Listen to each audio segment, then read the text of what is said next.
सभी लोग कमल सिद्धि कर लेंगे। पहले हिंदी में हम गायत्री मंत्र का भावार्थ कहेंगे। आप लोग याद कर लीजिए, जिसको याद ना हो भावार्थ, और अकेले में बैठ करके उसका चिंतन करिएगा। हम क्या बोल रहे हैं, क्या हम भगवान से मांग रहे हैं, क्या हम चाहते हैं। तब वो धीरे धीरे आपके मन में वो बात बैठेगी। वो एक बार में नहीं कुछ होना है, बार बार उसको चिंतन करते रहना है। फिर 3 बार गायत्री मंत्र हमारे साथ उच्चारण करिएगा। इसको सामूहिक प्रार्थना कहते हैं। पहला अपने कल्याण के लिए, दूसरा अपने परिवार के लिए, तीसरा समाज के लिए। चले, कमर सीधी करें, आंखें बंद करें। ये कल्पना करें जो सच्चाई है कि हम माँ के पेट में बैठे हुए हैं के लिए। चले, ऋषियों का आशीर्वाद हमको मिल रहा है। कमर सीधी करें, आंखें बंद करें। ऋषियों की कल्पना करें गुरुदेव का आशीर्वाद प्रेरणा मिल रही है। जो सच्चाई है कि हम माँ के पेट में बैठे हुए हैं के लिए। उस प्राण स्वरूप ऋषियों का आशीर्वाद हमको मिल रहा है। कमर सीधी करें, आंखें बंद करें। ऋषियों की कल्पना करें गुरुदेव का आशीर्वाद प्रेरणा मिल रही है। जो सच्चाई है कि हम माँ के पेट, पापनाशक देव स्वरूप परमात्मा को अपनी अंतरात्मा में धारण करते हैं। वह परमात्मा हमारी और हम सभी की बुद्धि को श्रेष्ठ मार्ग में प्रेरित करें। ओ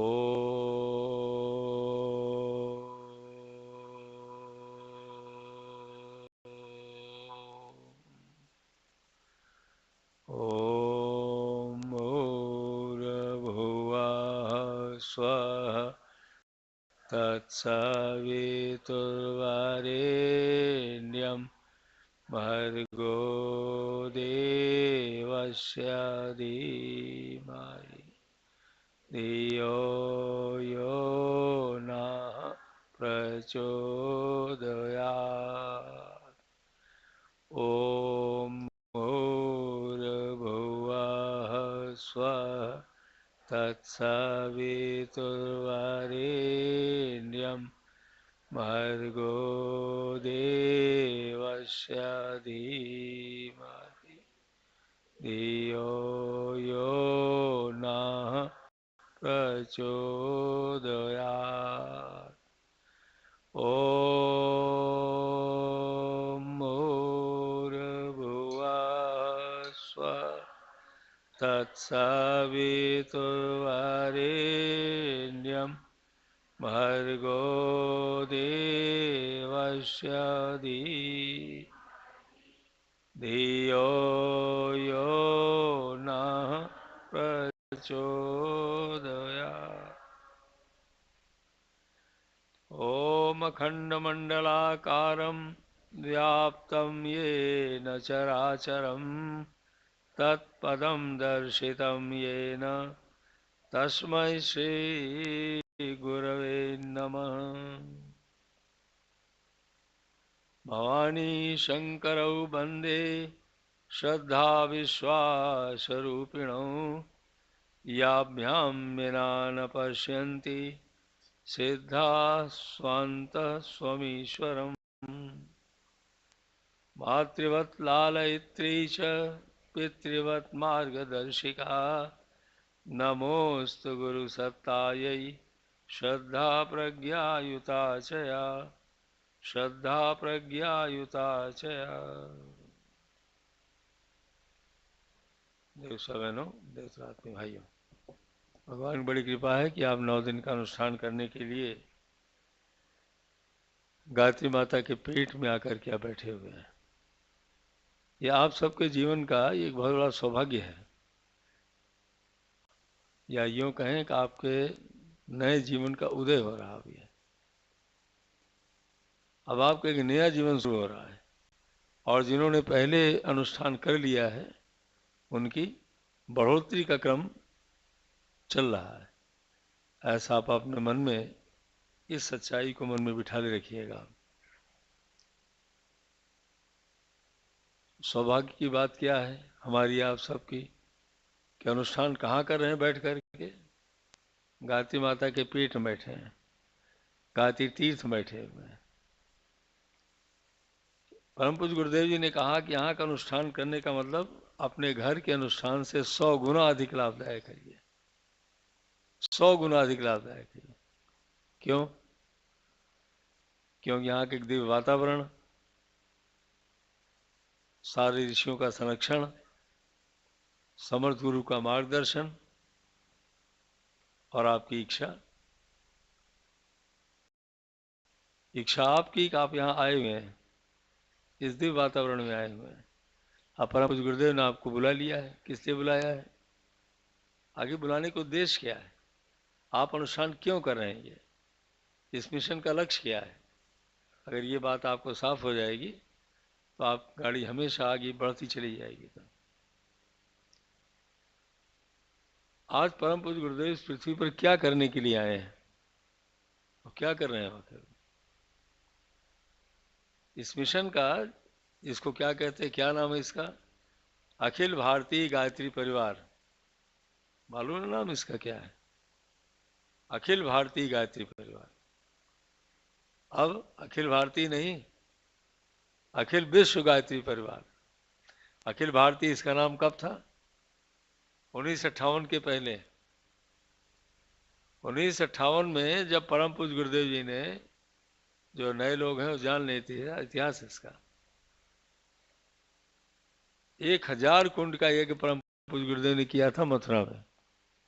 1958 नवंबर के महीने में, 23 से 26 नवंबर तक, जो 24 लाख के महापुरुषाण पूर्वजों ने पूरा किया। अपनी 15 साल की उम्र से लेकर के 42 साल उम्र तक बिना नमक शक्कर लेकर के, जौ की रोटी और छाछ के साथ में, संपूर्ण साधनाओं के साथ, उसमें 7 लाख आदमी उस यज्ञ में भाग लिए थे, रोटेशन, और 1.25 करोड़ गायत्री महामंत्र की आहुतियां पड़ी थी। उस समय संपूर्ण भारत में गायत्री परिवार का निर्माण हुआ और 6000 गायत्री परिवार की शाखाएं बनी थी। कब? 1958 में। तब इसका नाम था अखिल भारतीय गायत्री परिवार। फिर 20 जून 1971 को पूज्य गुरुदेव जी यहाँ आ गए, मथुरा से चलकर शांति कुंज। कब आए यहाँ? 20 जून 1971। और हमेशा हमेशा के लिए परम पूज्य गुरुदेव ने मथुरा छोड़ा है। और यहाँ से आते ही जो गायत्री मंत्र के 3 चरण हैं, क्या कहते हैं गायत्री माता को? वेद माता, देव माता और विश्व माता। वेद माता, गायत्री मंत्र, वेद का मतलब ज्ञान, माता का मतलब निर्माण करने वाली। संपूर्ण ज्ञान का निर्माण जिससे हुआ है, इसी से इसको वेद माता कहते हैं। दूसरा इसका क्या नाम है? देव माता। देव मतलब देवत्व पैदा करती है, गुणकर्म स्वभाव को सुंदर बना देती है, इसीलिए इसको देव माता कहते हैं। तो देव माता का कार्य पूज्य ने कहां से शुरू किया? मथुरा से। मथुरा से परम पूज्य गुरुदेव ने जो गायत्री महामंत्र का एक दूसरा चरण है, ये देव माता, ये वहां से शुरू किया। इसलिए वहां क्या नाम रखा गया इसका?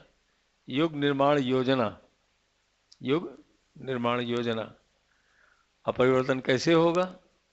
मन कैसे बदलेगा? देवत्व कैसे पैदा होगा? ये स्वाध्याय, सत्संग, चिंतन, मनन के माध्यम से, और परम पूज्य गुरुदेव जी ने पूरी नींव रखी मथुरा में, जहाँ से आपको मालूम है सारे साहित्य का प्रिंटिंग और प्रकाशन यहाँ से हो रहा है। जहाँ 1953 में परम पूज्य गुरुदेव जी ने 24 दिनों तक जल उपवास करके गायत्री माता की प्राण प्रतिष्ठा किया है मथुरा में। 24 दिन जल उपवास पर थे गुरुदेव, और तब उन्होंने गायत्री माता की प्राण प्रतिष्ठा मथुरा में जो गायत्री है उसकी किया है। अब बीच बीच में हिमालय जाते ही रहे। यहां से परम पूज्य गुरुदेव जी ने गायत्री मंत्र को धियो योना प्रचोदयात, जिसको विश्व माता कहते हैं, संपूर्ण विश्व में फैला दिया। इसमें 80 देशों में गायत्री मंत्र चल रहा है, जहां शाखाएं बनी है 2 से 10 देश हैं इस पृथ्वी के ऊपर, 80 देशों में शाखाएं बनी हैं, और कितनी बन चुकी होंगी हम लोगों को मालूम नहीं है, ये पता नहीं हम लोगों को, लेकिन वो काम कर रहे हैं वो। इसी को कहते हैं मत्स्य अवतार, इसी को कहते हैं प्रज्ञा अवतार। आज गायत्री महाशक्ति का अवतरण इस पृथ्वी पर हो चुका है, बाकी होना नहीं है, ये हो चुका है। आप कहेंगे कि गायत्री मंत्र का, गायत्री तीर्थ का क्यों अवतरण क्यों हुआ है? ये गायत्री क्या है? ये सद्बुद्धि का मंत्र है, ये सद्बुद्धि का मंत्र है, ये सद्बुद्धि का मंत्र है ये। और आज बुद्धि को क्या हो गया? अपनी अकल को हम आप देख लें, मालूम हो जाएगा। बुद्धि आज हमारी आपकी उलट गई है। उलटने का मतलब वही सोचती जो नहीं सोचना चाहिए, और वही करती जो नहीं करना चाहिए। बहुत दूर मत जाओ, अपने को देख लो कि हम कितना उल्टा पलटा सोचते रहते हैं, कितना उल्टा पलटा करते रहते हैं। और हमारे माता पिता, भाई बहन से लेकर आसपास वाले कितना करते रहते हैं। तो ऐसा क्यों हो रहा भैया? आदमी हम हैं तो हम जानवरों की हरकत क्यों कर रहे हैं? अपने से प्रश्न करो। किसी जानवर को भगवान ने बुद्धि तो दिया नहीं है।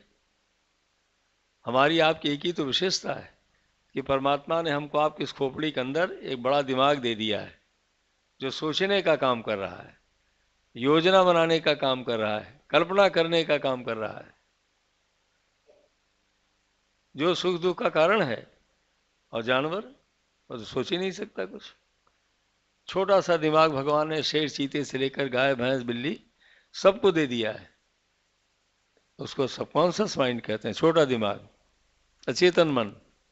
वो इतना काम करता है, केवल खाना खा लेगा, गुस्सा करेगा, प्राण उसका चलता रहेगा, डरता रहेगा, समय से बच्चा पैदा करेगा और मर जाएगा। इतना ही है बस, खाली वो आगे नहीं सोच सकता।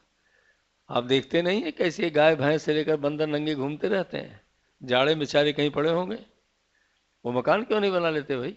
हम आप क्यों बना लिए हैं इसको?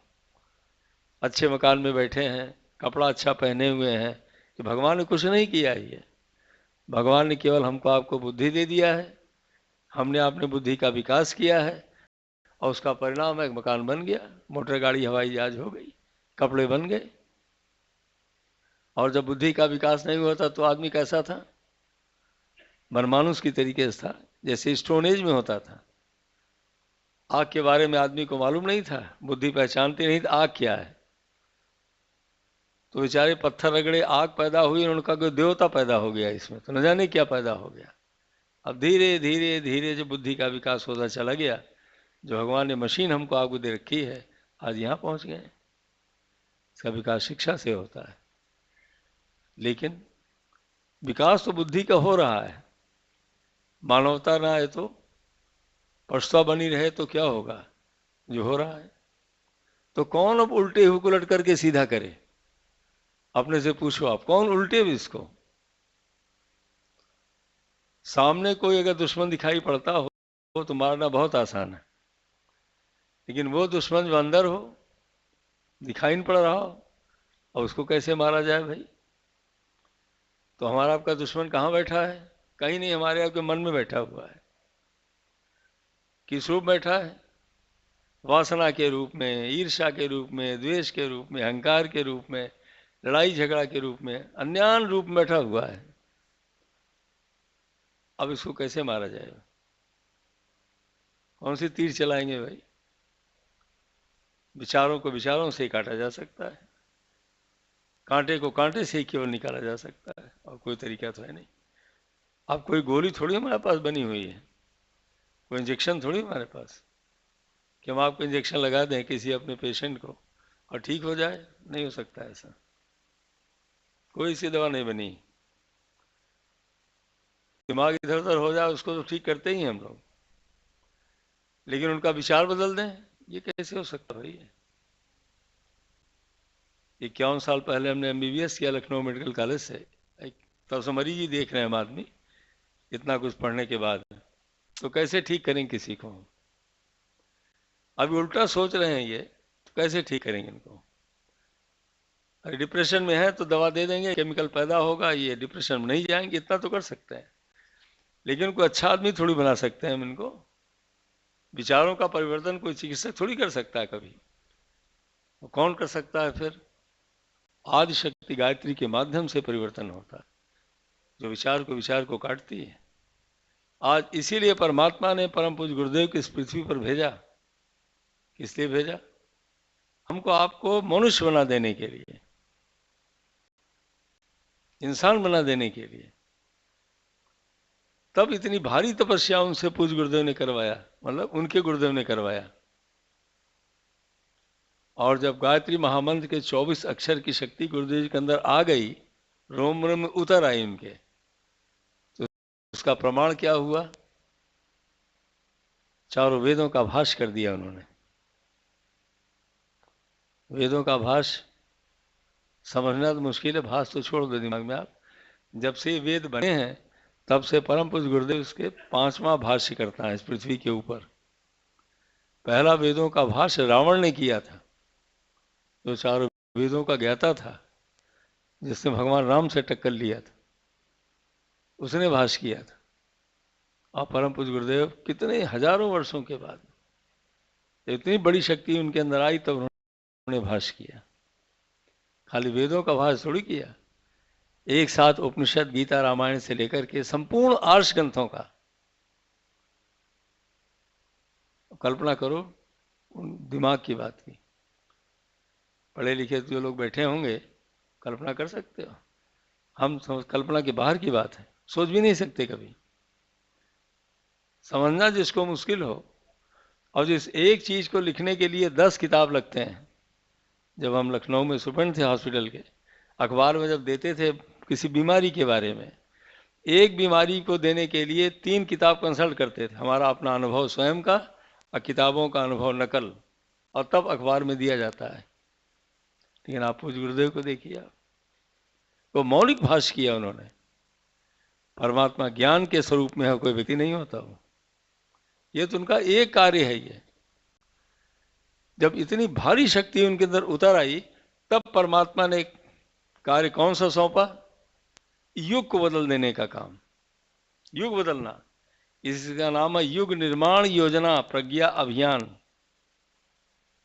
युग निर्माण योजना परम पूज्य गुरुदेव ने इसका नाम रखा। कब? 1962 में मथुरा में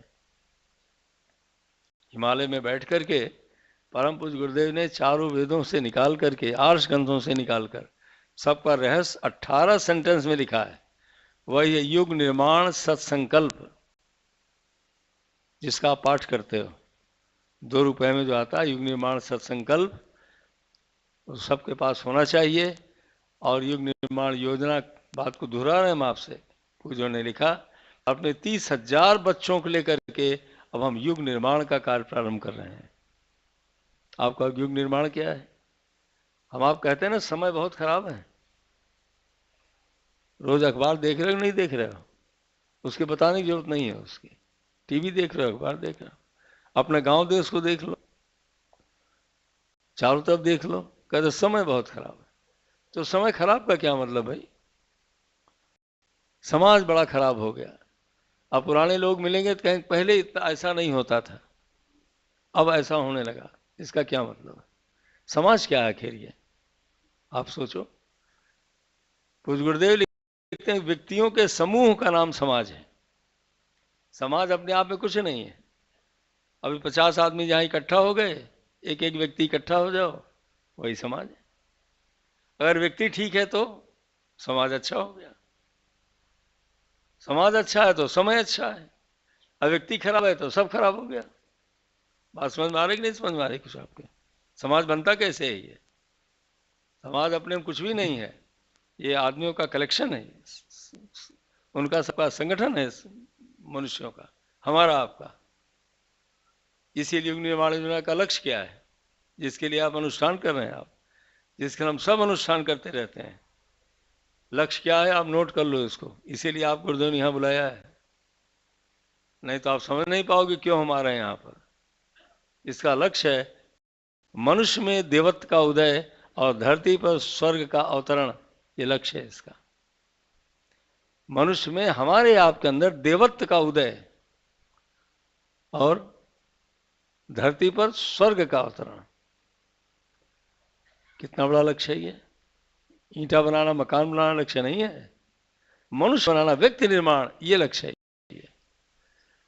व्यक्ति कोई बना सकता है इस दुनिया में? आदमी खुद ही नहीं बनाओ, बनाएगा क्या भाई वो? ये तो कोई महाशक्ति ही व्यक्ति को बना सकती है, हमको आपको बना सकती है। बनाने का मतलब वही है।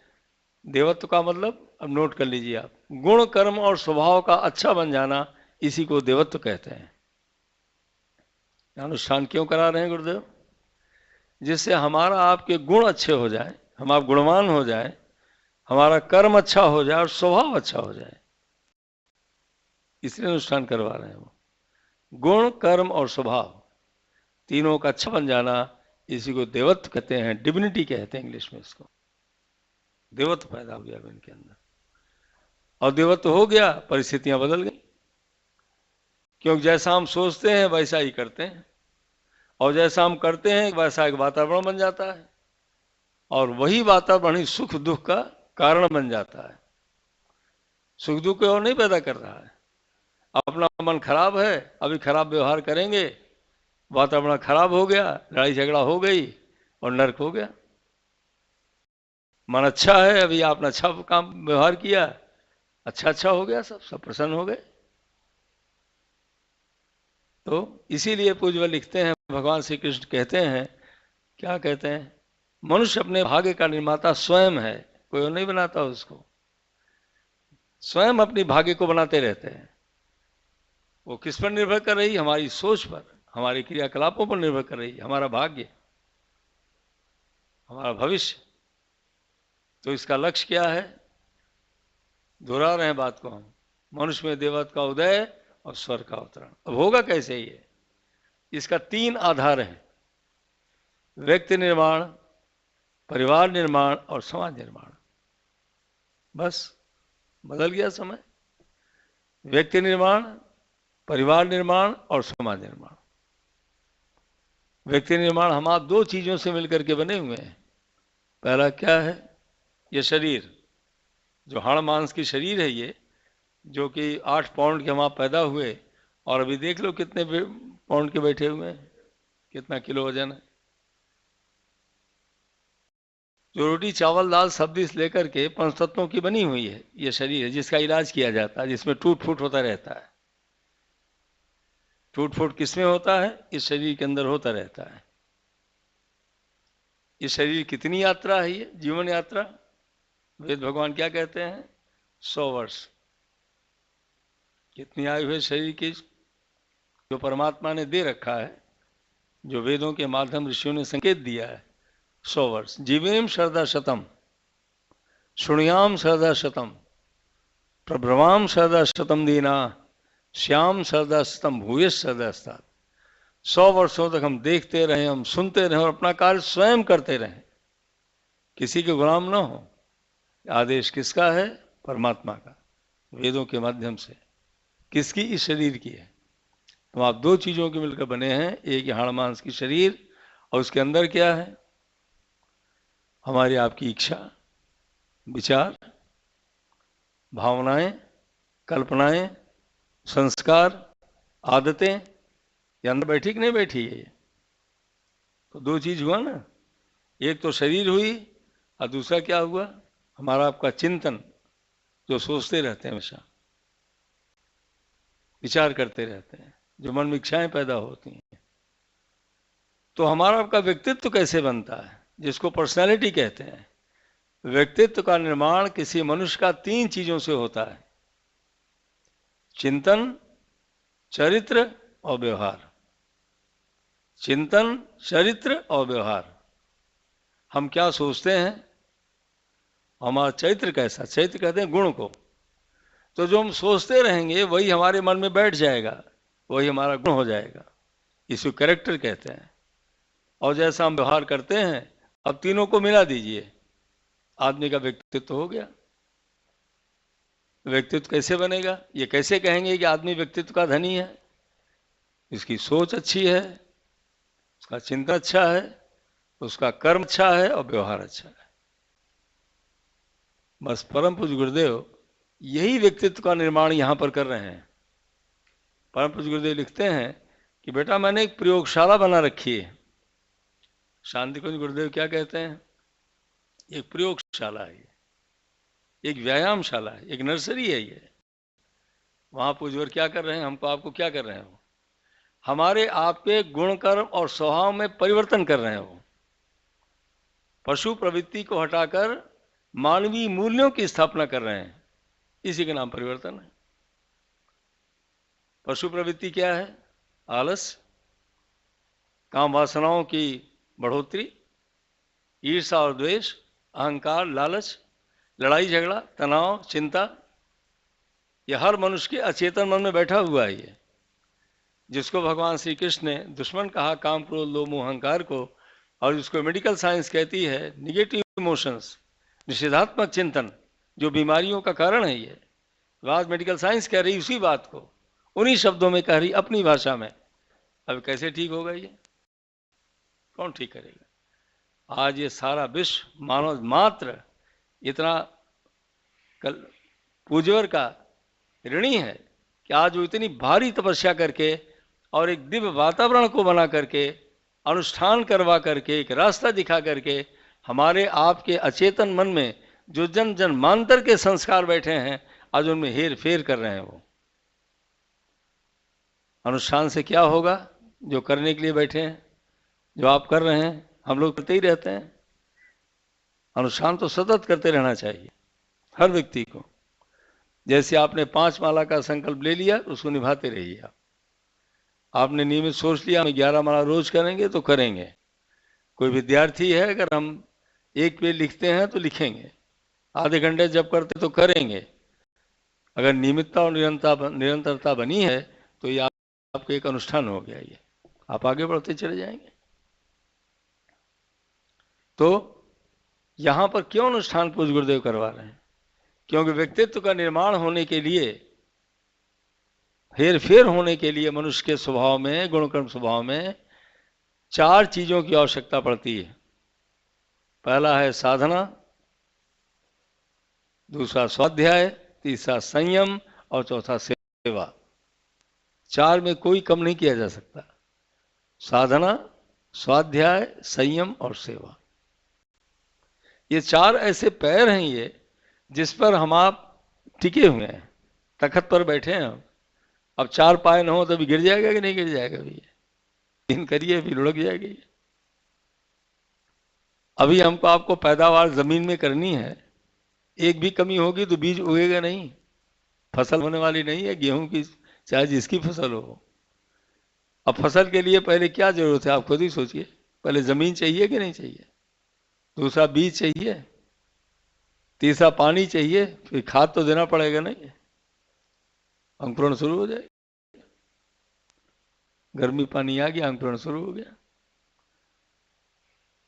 अकेले कुछ भी नहीं हो सकता कभी। अब आपको मान लीजिए कोई व्यवसाय करना है तो क्या पैसे से व्यवसाय हो जाएगा?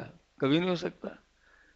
पूज्य गुरुदेव लिखते बेटा अगर कोई व्यवसाय तुमको चलाना है तो पहले पूंजी होनी चाहिए, फिर अनुभव होना चाहिए आपको कैसे करेंगे उसको, फिर तीसरा संसाधन होने चाहिए, सामान पैदा तो करिए आप, फिर ग्राहक हो तो खरीदेंगे उसको। आपने खड़ा कर दिया बना, खरीदने वाला कोई है ही नहीं, बनाते रहिए आप। 4 चीजें जब तक नहीं इकट्ठा होंगी तो कभी सफलता नहीं मिलने वाली है। ऐसे व्यक्तित्व के निर्माण में, मानवीय मूल्यों के विकास में जो आज परम पूज्य गुरु इतने महान कार्य को कर रहे हैं, उसके लिए इन्हीं 4 की आवश्यकता प्रतिदिन करनी पड़ती है।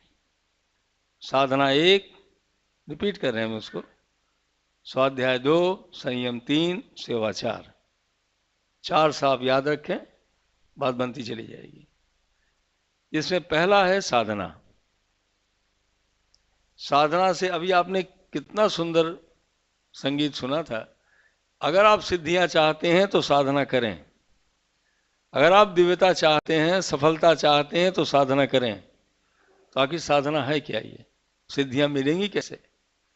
आज अभी पहला दिन है, कल आपने भी संकल्प लिया है, अगर आप ये 8 दिन तक याद रखेंगे दिमाग में अपने तो बात बन जाएगी आपकी, और नहीं तो फिर खाली तो आप जाएंगे नहीं। क्योंकि परम पूज्य गुरुदेव ने कहा कि बेटा मैं जिसको बुलाता हूं मैं कभी खाली नहीं भेजता हूं, कभी खाली भेजता ही नहीं हूं मैं, क्योंकि उन्होंने तो बुलाया है ना, ये तो खाली क्यों भेजेंगे। लेकिन लेना अब हमारे आपके ऊपर। अगर मन यहां नहीं है तो क्या मिलेगा, खुद ही सोचो। तो आपको 8 दिन तक पहला काम करना है, अपने घर को भूले रहना है आपको। हर समय मोबाइल फोन नहीं सुनना आपको, बिल्कुल उसको आप ऑफ करके रख देना या साइलेंट पर डाल देना। आप ये मान लेना हमारे पास मोबाइल फोन नहीं है, और इतनी हिम्मत कर लिया आप तो हमारा अपना अनुभव है कि आपकी बात बन जाएगी। वैसे व्यवस्था से पांडे जी मोबाइल फोन तो बंद करवाते हैं, लेकिन जबरदस्ती से काम नहीं चलता। अंदर से अगर आपका आ गया तो बात बन जाएगी आपकी। आप सोचो जब फोन नहीं था तो काम नहीं चलता था क्या? हम लोग जमाने में फोन थोड़ी था। जब हमसे यहाँ पूजन अनुष्ठान करवाया 82-82 के समय में, तो कोई फोन वोन थोड़ी थी, कोई बना भी नहीं था, सभी कुछ भी नहीं था उस समय। पोस्ट कार्ड लिखा जाता था। अरे भाई कोई जरूरी है कि 8 दिन तक आप ये सब काम करते रहिए, आप 9 दिन तक? आप कहोगे घर का क्या होगा, तो घर का तो आप भूल जाना आप। क्योंकि परम पूज्य गुरुदेव ने क्या कहा है, जिन्हें आपको बुलाया है उन्होंने क्या कहा है। पूज्य गुरुदेव कहते हैं कि बेटा जो हमारे गुरुदेव हमको हिमालय बुलाते थे, तो हमारा घर पूज्य गुरुदेव स्वयं देखते थे, मतलब पूज्य गुरुदेव के गुरुदेव। और गुरुदेव जी कहते हैं कि बेटा हमने तुमको यहां बुलाया है तो तुम्हारा घर हम देखें। अगर इतना बच्चों में विश्वास हो गया हमारे आपके तो काम चल जाएगा। और नहीं हुआ तो फिर आप फोन सुनते रहिए, अपने मन को बटाते रहिए, आप जाने आपका काम जाने। आप कहो घर कैसे हो देखेंगे, अब ये तो अभी आपकी समझ में शायद ना आए, क्योंकि उनकी कोई मूर्ति में नहीं है गुरुदेव। उनकी कहीं मूर्ति आपको दिखाई पड़ रही है यहाँ पे? दुनिया में कहीं मूर्ति आपको उनकी नहीं मिलेगी, फोटो है खाली। ये मूर्ति क्या है उनकी? वही अखंड दीपक, वही उनकी मूर्ति है। अखंड दीपक का मतलब सूर्य, जो गायत्री मंत्र का देवता है। सूर्य का मतलब जो कण कण में व्याप्त है, वो जो प्रेरक सत्ता है, जो प्रेरणा दे रहे हैं, समर्थ सहयोगी हैं, रक्षा करने वाले हैं, आगे बढ़ाने वाले हैं, वो हैं वो। ये आप एक दिन में थोड़ी महसूस कर सकते हैं इसको। तो कैसे आपको बात समझ में आएगी? पर आप चलते जाना बस। क्योंकि विज्ञान कहता है कि किसी भी बात को जानने के लिए पहले मानना पड़ता है। साइंस वाले बच्चे शायद जानते होंगे, जिन्होंने साइंस पढ़ा होगा। पहले सपोज मानते हैं किसी बात को, ऐसा है, बाद में सिद्ध हो जाता ऐसा है। आपने जब कभी फिजिक्स या मैथमेटिक्स पढ़ा होगा तो उसमें क्या आता है, suppose 1 and 1 is equal to 2। मान लो कि 1 और 1 बराबर 2 है, ये सिद्ध थोड़ी हुआ अभी, माना गया है बस, अभी फिर सिद्ध हो जाएगा। तब बात दिमाग कब समझेगा? जब समझने के लायक होगा तब समझेगा वो, जब उसकी पात्रता बढ़ेगी तब। अभी हाई स्कूल के बच्चे को और अभी हम बीएससी की बात बताने को समझ में आएगा उसका कुछ? दिमाग से निकल जाएगा, क्यों? बुद्धि नहीं उतनी। अरे हम ही लोग जब एमबीबीएस में थे, ऑनवर्ड्स पोस्ट ग्रेजुएशन कर रहे थे, अब बॉस बड़ी ऊंची बातें बोलते जा रहे हैं, दिमाग से निकल जाता, समझ नहीं आ रही क्या बोल रहे हैं। जब वो लेवल हमारा होगा तब तो समझ में आएगी भाई, कि हम इतनी बुद्धि हमारे अंदर है कि हम समझ जाएंगे बड़ी बड़ी बातों को। इसलिए उसको तो आप कल्पना भी मत करना अभी। वो धीरे धीरे धीरे धीरे ज्यों ज्यों आप स्वाध्याय करेंगे, परम पूज्य गुरुदेव के बताए हुए मार्ग पर चलेंगे, बात धीरे धीरे बनती जाएगी। कब बनेगी? 2 बातें होंगी तो बन जाएगी, आपकी श्रद्धा, आपकी निष्ठा और गुरुदेव का आशीर्वाद, बस बात बन जाएगी। अकेले नहीं बनने वाली। श्रद्धा तो हमारी आपकी होगी, निष्ठा हमारी आपकी होगी, लेकिन आशीर्वाद मार्गदर्शन उनका है। बस दिमाग में बात समझ में धीरे धीरे धीरे सब आ जाएगा। तो क्या करना है व्यक्तित्व निर्माण के लिए? साधना में 2 चीजें हैं, एक उपासना प्लस साधना।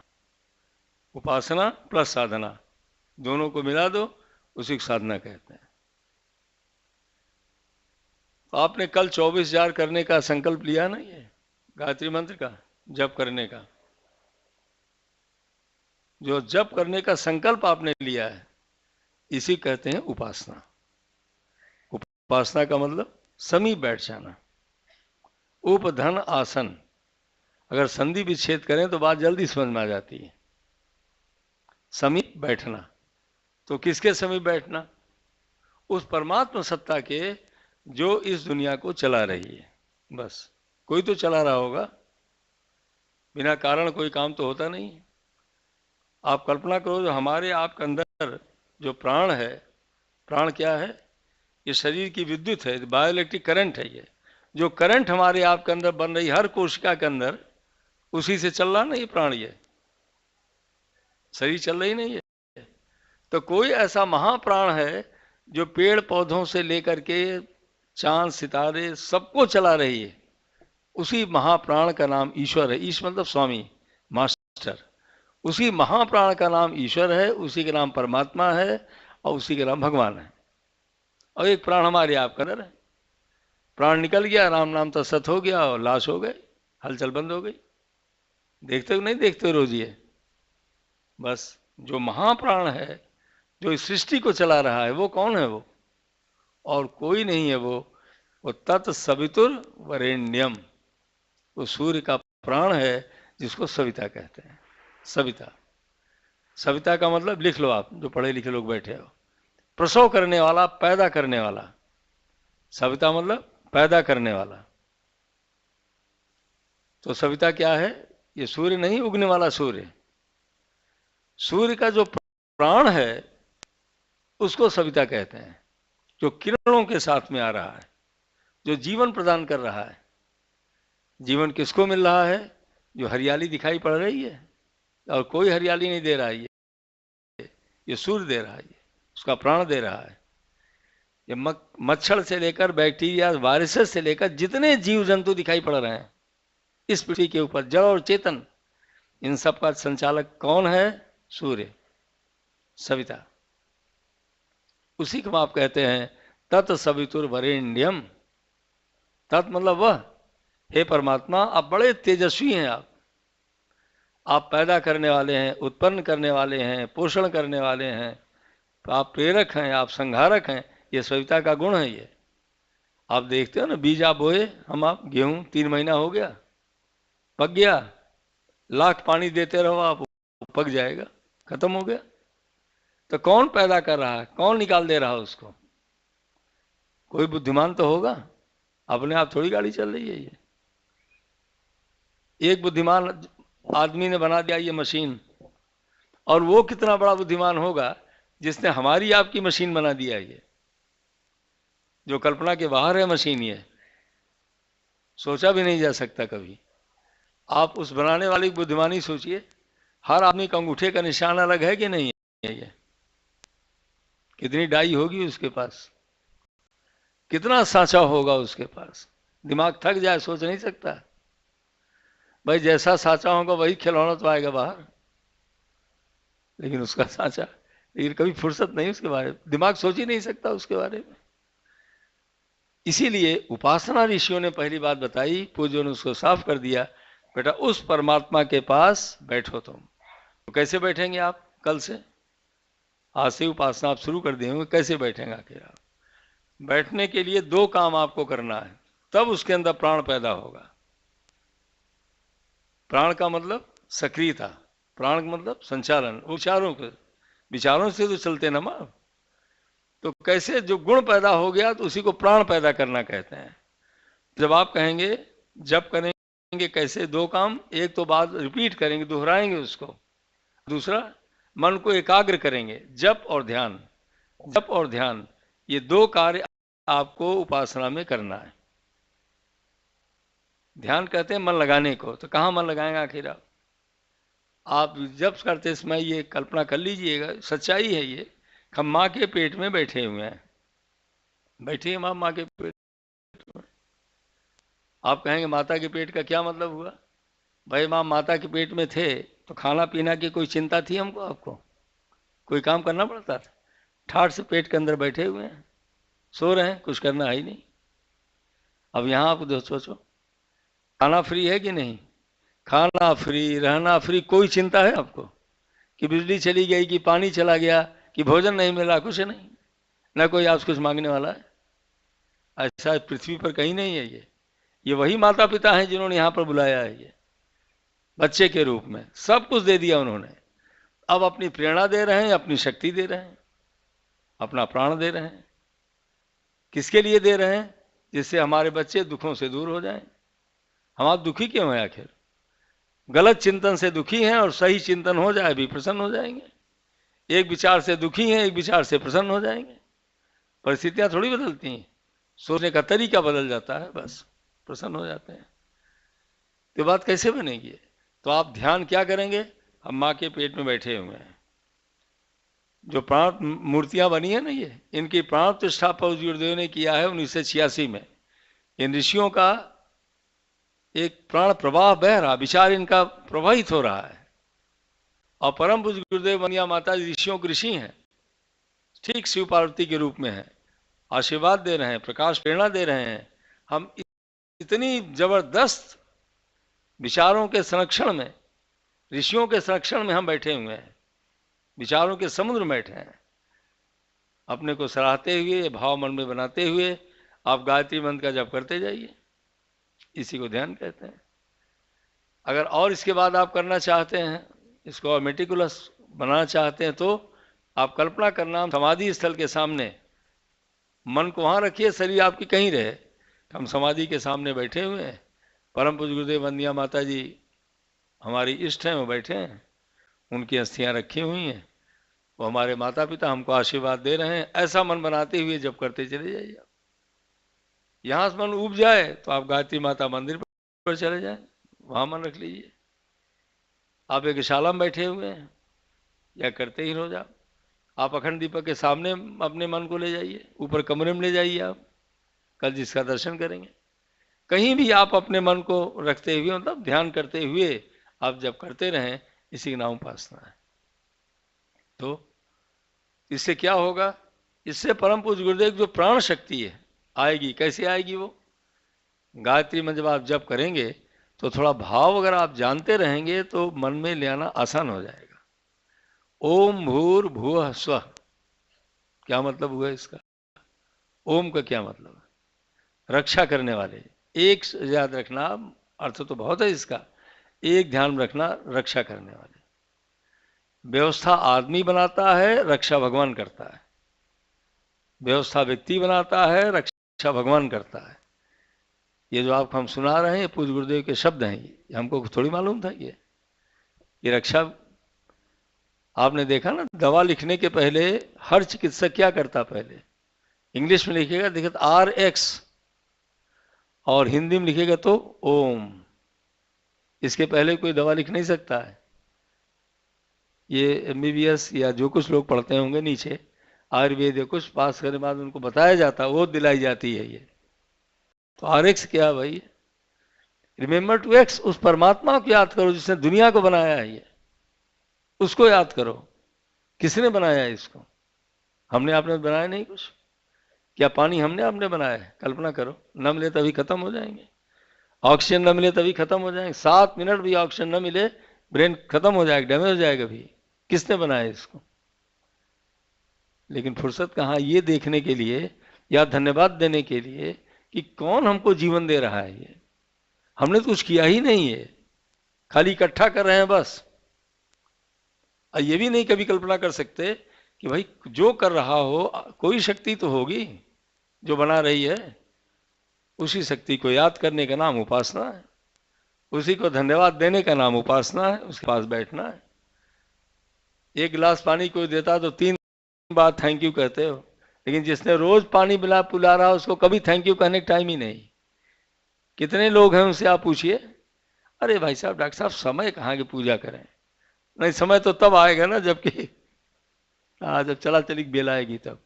ये हमने बहुतों को देखा है, क्योंकि 21 साल तो नौकरी की है ना, बड़े बड़े अस्पतालों में यही तो देखे हैं हम लोगों को, और आज भी यही देख रहे हैं। जो करे समय नहीं है वो, अब आगे समय जाएगी सब बात करने में आपसे, इसलिए बुद्धिमानी इसी को कहते हैं कि आप सच्चाई को पहचानिए और जीवन की सच्चाई को समझिए आप, जिससे अंत में रोना ना पड़े, दुखी ना होना पड़े। दुख आदमी इसी अज्ञानता के नाते पैदा करता है और दुख का कोई कारण नहीं। तो ओम का मतलब रक्षा करने वाला, कोई रक्षा करने वाला है। भूर भुवः स्वः, भूर मतलब प्राणों के आधार हैं आप। हे परमात्मा, आप ही रक्षा करने वाले हैं, आप ही प्राणों के आधार हैं। हमारा जो प्राण है वो आपके नाते है, क्योंकि सविता है ना वो। जैसे बिल्डिंग खड़ी है नींव के ऊपर, नींव खींच दीजिए अभी गिर जाएगी, अभी जैसा खींच दे अभी खत्म हो जाएगा। तो हम अपने में कुछ नहीं है, हमारे आप आधार हैं, आप प्राणों के आधार हैं। भुआ, आप दुखों को दूर करने वाले हैं, और स्व, आप आनंद को, सुख को, संतोष को देने वाले हैं आप। ये क्या है? ओम भूर्भुवः स्वः, ये परमात्मा के गुण हैं, एडजेक्टिव्स हैं, विशेषण है उनका। ये तो एक मतलब है इसका। दूसरा मतलब दिमाग में आप क्या रखेंगे? भूर मतलब ये मृत्यु लोक, अंतरिक्ष लोक और देवलोक। आप कण कण में व्याप्त हैं। आप क्या व्याप्त है कण कण में? परमात्मा की शक्ति, सविता की शक्ति कण कण में व्याप्त हैं आप। इसे कहते हैं ऑमनी प्रेजेंट, ऑमनीपोटेंट एंड ऑमनीसिएंट। आप सब जगह दृष्टा के रूप में मौजूद हैं, सब जगह शक्ति के रूप में आप मौजूद हैं, सब जगह कर्ता के रूप में आप मौजूद हैं। ये किसका मतलब हुआ? ओम भूर्भुवः स्वः, ये उसका मतलब है। ये तुलसीदास जी ने इसी सरल भाषा में लिख दिया। हर व्यापक सर्वत्र समाना, अप्रेमित प्रकट होई मैं जाना। सब जगह मौजूद है वो, कण कण में व्याप्त है, लेकिन प्रकट कैसे होगा? प्रेम के माध्यम से। ये उन्होंने सर्वव्यापकता की बात कहा। और इसके पहले लिख दिया, बिन पर चले सुने बिन काना, बिना पैर के चलता है और बिना कानों के सुनता है, बिना आंखों के देखता है। तो कौन देखेगा भाई बिना पैर आंख कान? जब आप सोते हैं तो सपना देखते हो कि नहीं देखते हो? देखते हो ना सपना, तो कोई पैर थोड़ी चल रहा है उसमें। आप तो सो रहे हो, लेकिन सोकर उठने के बाद क्या कहते हो? वहां घूम रहे थे, वहां देख रहे थे, ये कर रहे थे। कौन घूम रहा था? चेतना, प्रकाश, जो करंट हमारे आप के अंदर, वही परमात्मा तो महाप्रकाश है ना। वो तो व्याप्त है। अब परम पूज्य गुरुदेव सब हमारे आपके मन में व्याप्त हैं। मन को पढ़ते रहते हैं, प्रेरणा देते रहते हैं। अब जितना रिसीवर हमारा ठीक है वो पकड़ लेगा, नहीं है तो उतना नहीं पकड़ पाएगा। देंगे तो, लेकिन अंदर वाला जितना पकड़े उतना पकड़ लेंगे आप। नहीं पकड़ पाएंगे, थोड़ा पकड़ेंगे। ये जो आपका समय बीतेगा ना, ये त्यों तो आपकी समझ में आ जाएगा। जो आप सब बता रहे हैं, कोई कहानी थोड़ी सुना रहे हैं। 38 वर्ष चलते हो गया। तो सबसे पहले हमने पूज्यवर्ग दर्शन किया 1980 में सुल्तानपुर जिला अस्पताल में। उसमें सीनियर मेडिकल ऑफिसर थे, प्रमोशन होने वाला था हमारा क्लास 1 में। हम इसे जाए तो मिलते ही पूज्य गुरुदेव क्या कहते हैं? बेटा आ गए, शरीर मन से ठीक हो, कुछ चाहते हो? उन्होंने कहा नहीं, चाहना तो कुछ था ही नहीं। हम तो उनको देखते ही रह गए। कुर्ता धोती पहने थे, इतने सुंदर दिखाई पड़ रहे थे कि हमने अपने जीवन में इतना सुंदर व्यक्ति नहीं देखा था कभी जो हमको दिखाई पड़े। फिर क्या कहते हैं कि बेटा मैं सब जानता हूं, मैं नंगा करके देखता हूं कौन क्या करेगा। मैं अकेले कोठरी में बात करूंगा। अब हमने पहली बार ही शब्द ही सुना कि नंगा करके देखता हूं और कोठरी में बात करूंगा। तो खैर हमारे दिमाग तो काम ही नहीं कर रहा था उनके आगे, जो सच्चाई है। फिर कहते हैं जब कोठरी में बात करूंगा, हमारी बात खत्म हो गई, हमसे और कोई बात नहीं किया करते। फिर मिसेज से बात करने लगे। अब हम सोचते उतर करके भाई क्या मतलब इसका हुआ आखिर। ये तो नंगा करने वाला समझ में आ गया हमारे। भाई जी एक्सरे आई है, अभी एक्सरे पिक्चर सामने आएगी, नंगा है कि नहीं डॉक्टर के सामने वो। असम बॉडी जानते ही है, नंगा ही है आदमी, उसके सामने खाली कपड़ा पहने है तो वही है। और वही गुरुदेव कह रहे हैं कि हम तुम्हारे मन को पढ़ रहे हैं सब पूरे, थ्रू एंड थ्रू, ट्रांसपेरेंट। और जो कितनी शंकाएं हमको थी मन में, सब जवाब हमको मिला उसका। और जब गुरुदेव जी के पास गए तो नमन करते ही पूज्यवर क्या कहते हैं, बेटा उस प्रश्न का जवाब मिल गया। हमको बड़ा ताजुब लगा, हमने कहा मिल गया। तो कैसे मिल गया भाई, मन पढ़ रहे थे कि नहीं पढ़ रहे थे? आपका भी पढ़ते रहते हैं, आप ही समझ लेना। ये मत समझना आप अकेले हो। आप अगर आप अपना मन यहां बनाए रखोगे, न जाने कितनी शंकाएं आगमन उठेंगी, सबका समाधान आपको देंगे वो। लेकिन यहां रहोगे तब धीरे धीरे धीरे जब हमको विश्वास होता गया कि ये व्यक्ति तो हो नहीं सकते, ये शरीर तो व्यक्ति की है इनकी, लेकिन न जाने क्या है, ये तुम्हारी कल्पना के बाहर की बात थी, बियॉन्ड माई इमेजिनेशन। तब उसके बाद तो 30 साल हम क्या रहते हो गया।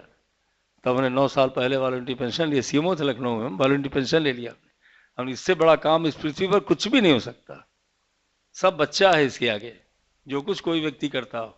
न तो ऐसे बड़े महाशक्ति कभी पृथ्वी उतरने वाली है, कोई व्यक्ति इस काम कर सकता है जो कण कण में व्याप्त हो।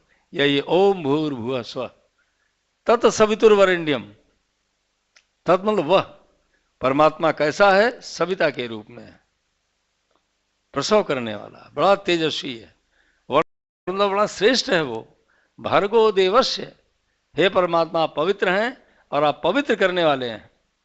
देवस्व आप सद्गुणों की सागर हैं आप। हे परमात्मा आपकी पवित्रता, आपकी दिव्यता धीमहि हम अपने बुद्धि में धारण करते हैं।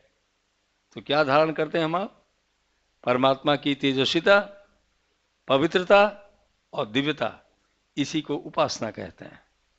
अगर गुण मन में नहीं आया उनका ये कि वो सुख देने वाले हैं, दुखों को दूर करने वाले हैं, प्राणों के रक्षक हैं, तेजस्वी हैं, पवित्र हैं, अगर ये गुण नहीं आ रहा हमारे अंदर, तो आप जब करते रहिए, उपासना तो हुई नहीं। धीमहि, धारण करने का नाम उपासना है। आप अपने दिमाग में बिठा लीजिए। आप धीमहि धीमहि धीमहि, हे परमात्मा आप इन गुणों को हम धारण करते हैं। यही तो समीप बैठना हुआ। भाई आग के पास बैठेंगे गर्मी आएगी कि नहीं आएगी?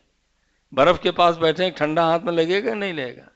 भगवान के गुणों के पास बैठेंगे, गुण अगर हमारे अंदर नहीं आया, उपासना हमने कहाँ किया? तब कहाँ उनके समीप बैठे हैं हम? कहाँ वो प्राण हमारे अंदर आया? कहाँ वो गुण हमारे अंदर आया? अगर आप मन लगाकर हम आप बैठेंगे तो जरूर आएगा वो, तब उपासना होगी। तब अब प्रार्थना करते हैं अंत में, धियो यो न प्रचोदयात, न बहुवचन है ये। हे परमात्मा हमारी इच्छा, हमारी भावना, हमारा विचार, हमारे संस्कार, और हमारे ही नहीं जितने पड़ोसी हमारे और नाते रिश्तेदार, इष्ट मित्र, भाई बहन, माता पिता, सबको श्रेष्ठ मार्ग पर चलाइए। आप ले चलिए, अपनी तरफ को ले चलिए, आप ढकेल दीजिए। प्रचोदयात, जबरदस्ती ढकेलिए आप। अगर जब प्रार्थना हम आप करते रहते हैं तो मन को ढकेल देते हैं। अब वही मन जो पतन की तरफ जा रहा है, ईर्ष्या की तरफ जा रहा है, आलस की तरफ जा रहा है, उसको ढकेल की तरफ सुधर कर देंगे, परमार्थ कराने लेंगे, पुरुषार्थ कराने लगेंगे। यही तो प्रार्थना है। अब आप कल्पना करिए कितनी भारी शक्ति की मांगना है, प्रार्थना करनी उनसे, और उसी शक्ति को ध्यान के माध्यम से जो कण कण व्याप्त है अपने अंदर, उसको बढ़ाना है। ये साधना का पहला चरण है। उपासना, गुणों के धारण करने का मतलब प्राणों का संचार, प्राणों का संचार, सक्रिय हो जाना। अब दूसरा पक्ष इसका क्या है साधना का? दो हुआ ना, उपासना प्लस साधना। साधना का मतलब साध लेना। साध लेने क्या मतलब है? अनुपयोगी से उपयोगी बना देना। जैसे मान लीजिए कपड़ा गंदा है, अभी कुर्ता हमारा आपका गंदा है, धोती गंदी है, तो उसको धो करके साफ करके प्रेस करके पहनेंगे तब तो उपयोगी हुआ ना। अब गंदा पहन चलोगे तो अपने को अच्छा लगेगा, दूसरे भी कहेंगे भाई क्या इधर उधर पहने हुए ये। अब खेत में बोना है, कुछ गेहूं बोना है या धान लगाना है या कुछ भी बोना है, तो बोने के पहले खेत को जोतेंगे, उसकी निराई करेंगे, उसके खरपतवार निकालेंगे, ईंटा पत्थर निकालेंगे, तब तो बोएंगे उसमें भाई। तो ये क्या है? ये हमारी आपकी साधना हो रही खेत के साथ में। ये किसान की साधना खेत के साथ में, खेत उपयोगी हो जाए, अब पैदावार देने लगे। तो मन रूपी खेत को जब तक हम ठीक नहीं करेंगे, इसमें पैदावार कहां से होगी भाई? आप कल्पना करिए, हमारे आपके विचारों की पैदावार कहां से हो रही है? किसी मन के अंदर से तो हो रही नहीं है। तो मन रूपी खेत को ठीक करने का क्या तरीका है? पूज्य क्या कहते हैं? कितनी सरल बात उन्होंने बता दिया है सारी दुनिया को, जो वेदों का निचोड़ है ये। क्या करना है? चिंतन और मनन, दो काम करना है। चिंतन क्या मतलब? अपनी समीक्षा करनी है, अपने मन की ही समीक्षा करनी है, अपने गुण कर्म स्वभाव की समीक्षा करनी है।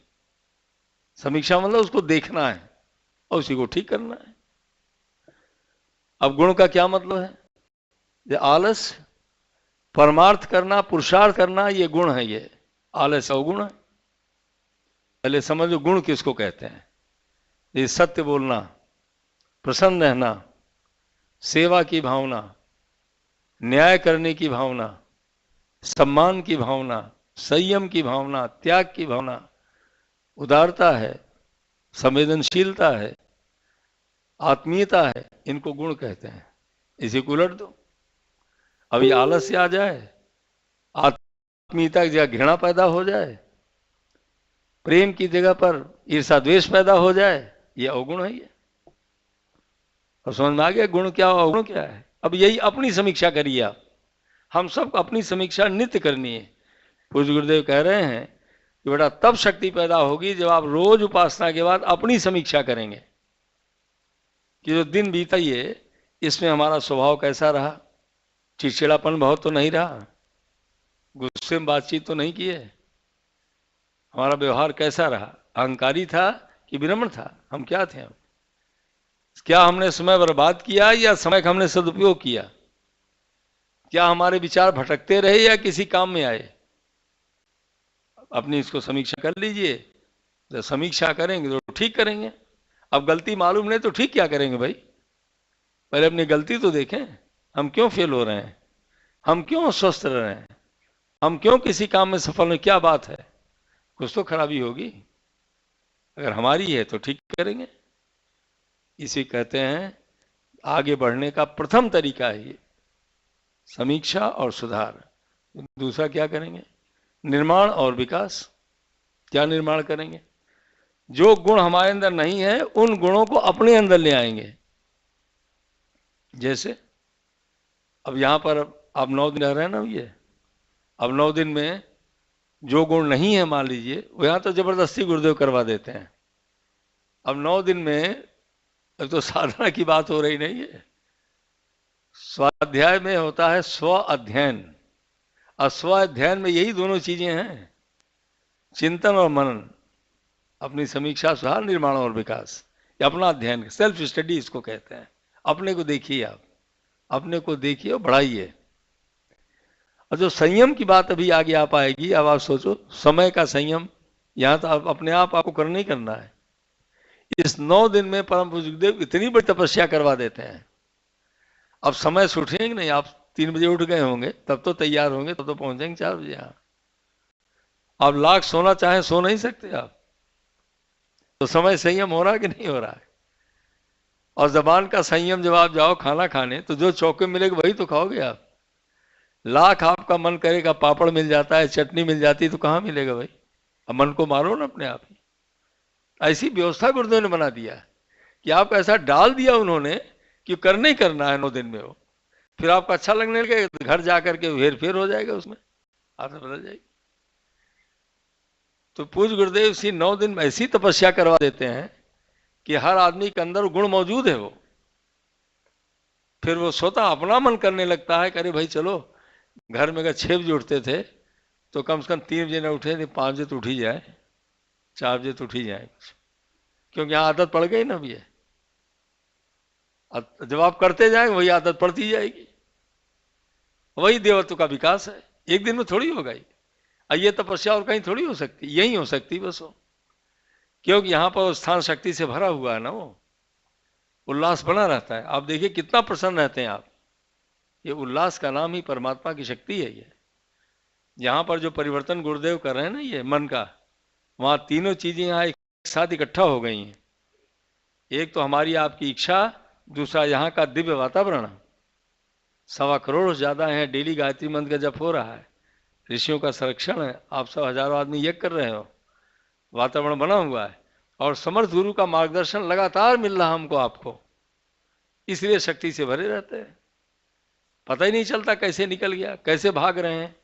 ये सब अपने अंदर के प्राण का चमत्कार है। ये जो प्राण यहाँ भरा हुआ है उसके नाते ऐसा होता है, जो ये तपस्या गुरुदेव करवाते हैं। फिर यहीं से बात आगे बढ़ती चली जाती है। तो चिंतन के बाद दूसरा कार्य आप जो करेंगे, अपने गुणों का विकास। तो किस गुण का विकास करेंगे आप इतने दिनों में? एक काम आप करेंगे जो आपको करना है, शेष तो आप गुरुदेव की बातें सुनते जाएंगे, अंदर से भी गुरुदेव आपके बोलते रहेंगे। एक निवेदन और आपसे हमको करना है कि आप अपनी डायरी जरूर रखना, आप एक कॉपी रख लीजिएगा, और उसी कॉपी में जो आपके मन में कोई ऐसी बात आ जाए जिसके अंदर से आते ही आप प्रसन्न हो जाएं, आपकी शरीर हल्की हो जाए, आप शक्ति से भर जाएं, तो आप ये समझ लेना ये सीधे उन्हीं की वाणी है, ये डिवाइन मैसेज है, गुरुदेव माता जी की आवाज़ है ये, और उसको नोट कर लेना आप, क्योंकि आदमी भूल जाता है। अब यहाँ आप जाइएगा तो बार बार उसको पढ़ते रहिएगा, तो आपको बड़ा अच्छा लगेगा, क्योंकि मानसिक छाप पड़ चुकी है आपके अंदर, लेकिन समय से हम भूल गए हैं बातचीत करने के चक्कर में, और जब वहाँ देखेंगे फिर याद आ जाएगा, फिर धीरे धीरे बात मन में बैठती जाएगी। इसी को संस्कार कहते हैं। तो यहाँ परम पूज्य गुरुदेव, यहाँ खास बात यहाँ की क्या है, दिव्य अनुभूतियां करवाएंगे आपको, दिव्य विचार आपको देंगे, लेकिन उसको लिखना और बार बार देखना, मनन करना, ये हमारा आपका काम है। उन्होंने तो अपना काम कर दिया, दे दिया मैसेज, अब मैसेज को पकड़े रह जाए उसको, बस इतना काम अगर तो आप करते रहेंगे तो हमारे व्यक्तिगत जीवन का अनुभव है कि आप निरंतर आगे बढ़ते जाएंगे, कोई रोक नहीं सकता आपको, कोई काम रुकेगा नहीं आपका, जाने कहाँ से कहाँ पहुँचा देंगे। अब कितनी समस्याएं होंगी, अलग अलग सबकी समस्या है, सबको समाधान देंगे अलग अलग, एक जैसा समाधान सबका नहीं होता। आप उसको लिखिएगा, करिएगा, लेकिन एक गुण का विकास आपको करना है यहाँ पर, वो क्या है? बात को ध्यान से सुनना और अपने मन को भागने न देना। बात सुनना बड़ा मुश्किल काम होता है, आदमी बीच में बोल देता है। तो एक अभ्यास आप यहाँ करिएगा कि भाई जब तक कोई बात हो रही है, आपस में ही कोई बात कर रहे हैं, तो जब तक दूसरे की बात पूरी न हो जाए हम बोलेंगे नहीं। इसको कहते हैं सहनशीलता, इसको धैर्य कहते हैं, धैर्य कहते हैं। तो धैर्य को बढ़ाने का प्रयास करते हैं अपना, कि दूसरे की बात को ध्यान से सुनना। एक दूसरा कौन सा गुण आप विकसित करेंगे यहाँ पर? मनोनिग्रह, मन को भागने नहीं देना है। क्या मतलब हुआ? जब आपका मन याद करे आपका घर मकान, नाते रिश्तेदारी में जाए, कहीं और जाए, पत्नी बच्चों के पास जाए, तो जाने मत देना उसको, जबरदस्ती रोकना है। उससे कहना कि भाई या तो वहीं रहो या तो यहीं रहो, भाई दो जगह तो रह नहीं सकते, या तो वहां सोचो या तो यहां सोचो। धीरे धीरे मन आपका मान जाएगा, और जब मन आपका मान जाएगा अब यहीं रहेगा, तब फिर आप देखना आप शक्ति से भर जाओगे, इतना अनुदान आपको मिलेगा कि आप भी धन्य हो जाएंगे, पूज्य गुरुदेव प्रसन्न हो जाएंगे। तो मनोनिग्रह, ये गुण के विकास की बात कर रहे हैं, मनन की बात आपसे कर रहे हैं, और अभी केवल चिंतन पर आप ध्यान देना, अपनी समीक्षा, अपना सुधार। फिर धीरे धीरे धीरे आप देखिएगा कि कैसे परिमार्जन होता हुआ चला जाता है। बस इतना आपको करना है। एक अपनी बीती घटना आपको सुना देते हैं। हम क्या, हम आप सब विद्यार्थी तो वही हैं, आप अपना अनुभव बताइए, हम अपना बताएं आपको, तभी तो बात बनती है। हमारे तो जितने सीनियर्स कहीं मिलते हैं, सीनियर मतलब जो बहुत दिनों से गुरुदेव के साथ में है, हम पूछते भाई कुछ आपको मिला, कुछ बताइए आप, तो झूठ थोड़ी कोई बोलेगा, कुछ नमक मिर्च तो हो सकता है, लेकिन सच्चाई तो रहती है उसमें। तो जब 82 में धवलक्ष अनुष्ठान के लिए पूज्यवर ने 40 दिन के लिए हम आए थे, समय छुट्टी करके, तो गुरुदेव ने कहा बेटा 40 दिन अनुष्ठान करना है, मिसेज वगैरह आई थी छोड़ने और सब आए थे। तो दूसरे दिन पूज्य गुरुदेव हमसे क्या कहते हैं कि बेटा तुम सुल्तानपुर भूल जाना बिल्कुल। तो वही तो आपसे हम कह रहे हैं, भूल जाना बिल्कुल। अब बिल्कुल भूल जाइए आप, अब ये कितना मुश्किल काम है ये। और डेली बुलाते थे हमको, प्रतिदिन बुलाते थे 11 बजे 12 बजे एक टाइम में। तो जब हम ध्यान में बैठे, वशिष्ठ 35 ऊपर कमरे में थे, अपना बिना नमक शक्कर खाना था, अनुष्ठान करना। तो बुजुर्ग कहते बेटा सब ठीक है, अब क्या ठीक है, मन तो भी भाग रहा है, तो बड़े चक्कर पास जाए, रोज पूछते थे ठीक है, अब ठीक तो वही नहीं। अब थोड़ा थोड़ा रुकने लगा, अभ्यास करने लगे, वही माँ से भी बता रहे हैं, इसीलिए अभ्यास करने लगे, भूल जाओ भूल जाओ भूल जाओ, भूलते तो थे ये, फिर वो मन तो भागता रहता ही आदमी का। तो 5-7 दिन जब हम थक गए, देखिए गुरुदेव मदद कब करते हैं, जब हम आप प्रयास करेंगे तब। कह रहे God help those who help themselves, परमात्मा उन्हीं की मदद करता है, उन्हीं मदद स्वयं करते हैं, पहले नहीं बात बनती। तो हम थक गए, तब एक दिन जब ध्यान में बैठे, सुबह जप कर रहे थे, तो हमको वो बातें याद आने लगी जितने लोग मर चुके हैं। हमने कहा भाई अब मरे हुए सब याद आ रहे हैं, दादा मर गए थे, मामा मर गए। तब देखिए अंदर ही अंदर हम तो जप कर रहे हैं, लेकिन अंदर आया कि दादा तुम्हारे मर गए, पिताजी के बड़े भाई, तो क्या तुम्हारे घर का कुछ बिगड़ गया? अपने संवाद का बिगड़ा तो कुछ नहीं, 2-4 दिन रो गया, उसके बाद सब सही हो गया। अब मामा हमारे प्रिंसिपल थे जीआईसी लखनऊ के, वो मर गए, तो मरने के बाद उनके घर वाले कुछ लड़के प्रसन्न हुए उनके, 4-6 दिन बाद। अब हम देख रहे हैं सपने में इसको जब के समय, तो क्यों प्रसन्न हुए? क्योंकि मामा कंजूस थे, पैसा जब इकट्ठा किए थे खर्च ना करे बच्चों के ऊपर, अब बच्चों को फ्री हैंड मिल गया सबको। अब देखिए अपने से बात करें, तो अंत में गुरुदेव बोल रहे हैं अगर तुम नहीं रहोगे 40 दिन तो क्या बिगड़ जाएगा? तुम सोचो तुम भी खत्म हो गए, तो मन मरने से बहुत डरता है, वैसे नहीं डरता, पर भागना उसने कम कर दिया, और धीरे धीरे बिल्कुल सही हो गया। और जो हमारा मन सही हुआ गुरुदेव की कृपा से, अगर हमको मृत्यु न दिखाते तो मन डरता थोड़ी है, तो भागता ही रहता वो। भाई जो उदाहरण आ गया ना कि वो घर में नहीं रहे तो कुछ बिगड़ा नहीं, तो तुम नहीं रहोगे तो क्या बिगड़ जाएगा? तो रहो चाहे ना रहो, काम तो चलने चल रहा है। जब मन रुकने लगा तब उनका आशीर्वाद मिला है, तब हम यहाँ बैठे हैं, हमारे बस का थोड़ी था भैया। तो हम आप उन्हीं के बेटे तो हैं, इसलिए तो आपको बुलाया उन्होंने, इसीलिए हमने आपसे निवेदन किया है, अगर आप अपने मन थोड़ा रोके रहेंगे, उनकी कृपा बरसती ही चली जाएगी, और फिर न जाने कहाँ पहुँचा देंगे, तो आप जाने और वो जाने, लेकिन भविष्य बड़ा उज्जवल होगा। इन्हीं शब्दों के साथ, इसी का नाम साधना है। अगर आपने साध लिया, उपासना ध्यान के साथ में समीक्षा और सुधार, चिंतन और मनन अगर आप करते चले गए, तो निश्चित रूप से आपके पूरे सफल हो जाएंगे। जिस अनुशासन से व्यवस्था चल रही है, हमारे पांडे जी योगदान कर रहे हैं, उसमें आप बहुत आगे बढ़ जाएंगे। आइए माता जी गुरुदेव को नमन करें, जिन्होंने हमको आपके यहाँ पर बुलाया है।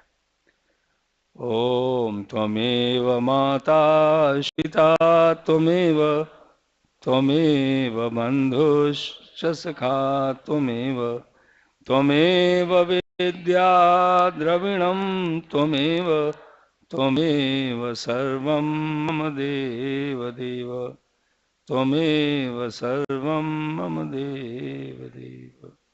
ओम द्यावु शांतिरंतरिक्षं शांति पृथ्वी शांतिरा, तिरोषधय शांति वनस्पतय विश्वे